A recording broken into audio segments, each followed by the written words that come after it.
Hey, welcome to Maximum Bat Speed. I want to do this drill for you today. It's called the wedge drill. And basically what it is, it's just this thing right here. It's like a rubber thing. You can pretty much use a shoe. You can use something soft, something that gives you kind of a wedge kind of look like this. This is just a rubber thing that I ordered from a hardware store a while back ago. I use it with my students. It's been very helpful for students not to get into overload, to use their lower body correctly so their knees do not get over their back foot. And the way I use this is like this. I believe it's going to help you a lot in regards to helping your child, yourself, or anybody you're working with, okay?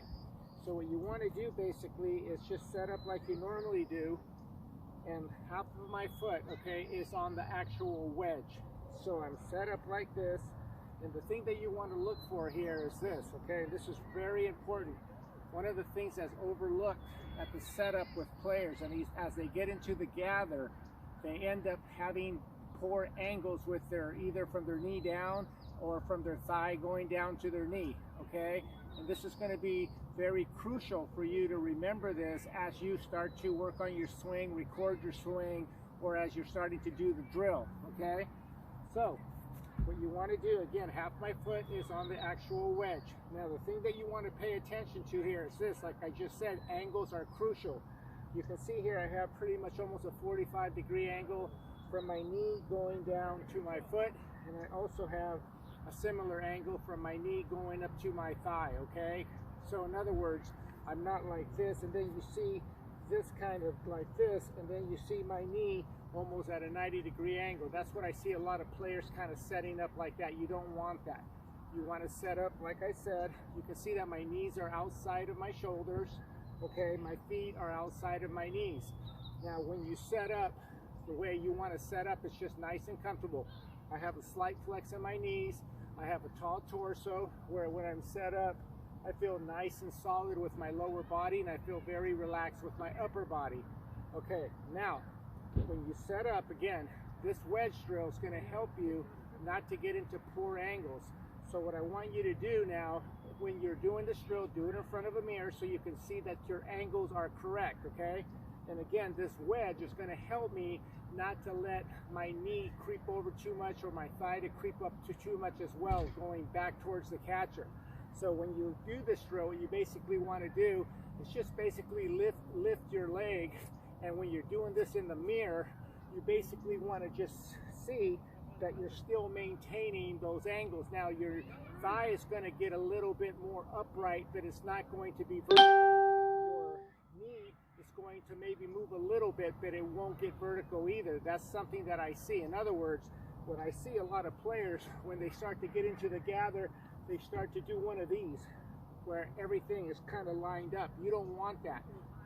With this wedge drill, it's going to help you, kind of give you a tool or some kind of a crutch to maintain this angle between the knee and the foot and the thigh and the knee. Okay, again, that's crucial, that even when you're in your swing, that you don't want to deviate too much from that.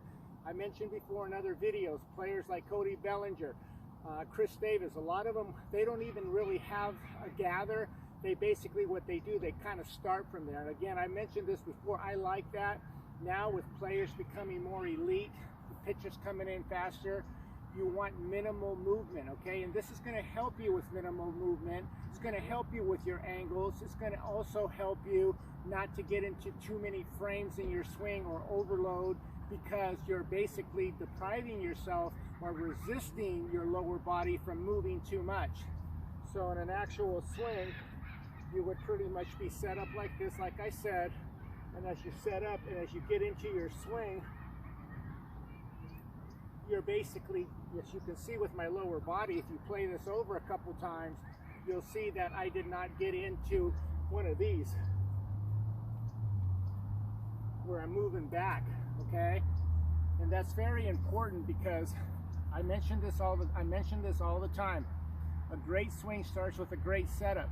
And again, think about this logically. If you're moving too many frames going back, okay, you're going to have to move those frames going back to where you started again. So you're not only adding frames, which is going to deprive you of hitting elite players or elite pitchers with high velocity, but then you're making up for that, not only going back, but having to go forward again.